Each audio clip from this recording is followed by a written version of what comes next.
பெரியாழ்வார் திருமொழியில் 2ஆம் பத்து முதல் திருமொழி 2ஆம் பாசுரம்.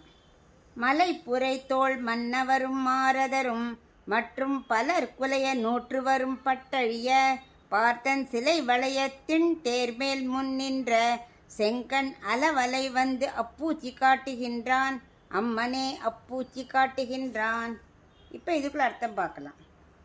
பாரத போர் நடந்தது இல்லையா குருஷேத்திரத்தில், அங்கே கௌரவ சேனையில் மன்னர்கள்லாம் மலை போல வலிமையான தோள் படுத்திருந்தார்களாம்.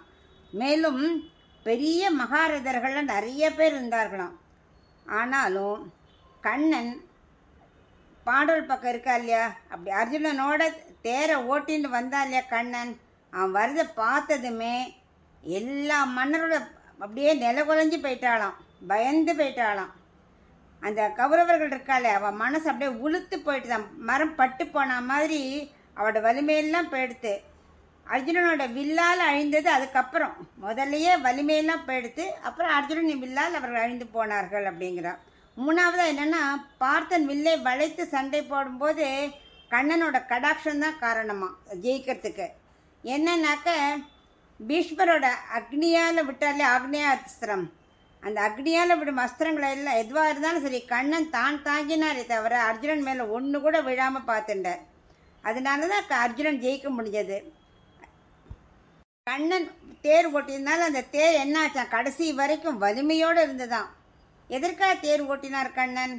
பெரியாழ்வார் சொல்கிறார், அர்ஜுனனுக்கு முன்னாடி தான் நின்று யாரும் அர்ஜுனன் தாக்கக்கூடாது என்பதற்காக என்ன பண்ணார், தான் தடுத்து நின்றார் இல்லையா, தன்னோட சிவந்த கண்களால் கௌரவர்கள் ஒரு பார்வை பார்த்தாராம். அப்படியே எல்லாரும் அப்போவே அழிஞ்சு போயிட்டா. அதே கண்ணன் தன்னோட சிவந்த கண்களால் அர்ஜுனனை கடாட்சித்தார். அதனால வெற்றி கிடைச்சது அர்ஜுனனுக்கு. அர்ஜுனன்ட்ட அப்படி என்ன சொன்னார், தான் ஜெயிச்சு கொடுத்தேன்னு சொல்லலை கண்ணன். என்ன சொல்கிறார், அர்ஜுனா நீ நன்றாக போர் புரிந்தாய் அப்படின்னு பாராட்டினாராம். அப்படி பாராட்டினது யார்? பெரியாழ்வார் யசோதைங்க ஒரு செல்லமாக ஒரு பேர் போடுறா, அலவலை அப்படிங்கிற கண்ணனை. அலவலைன்னா என்ன தெரியுமா, சும்மா யோசிக்காமல் பேசிகிட்டே இருக்கிறது, அப்படிப்பட்டவாள் தான் அலவலைன்னு சொல்லுவாளாம். அப்படி செல்லமாக யசோதை பெரியாழ்வார் யசோதை கூப்பிடுறார். அப்படிப்பட்ட கண்ணன் அப்பூச்சி காட்டுகின்றான், அம்மனே அப்பூச்சி காட்டுகின்றான் அப்படிங்கிறார்.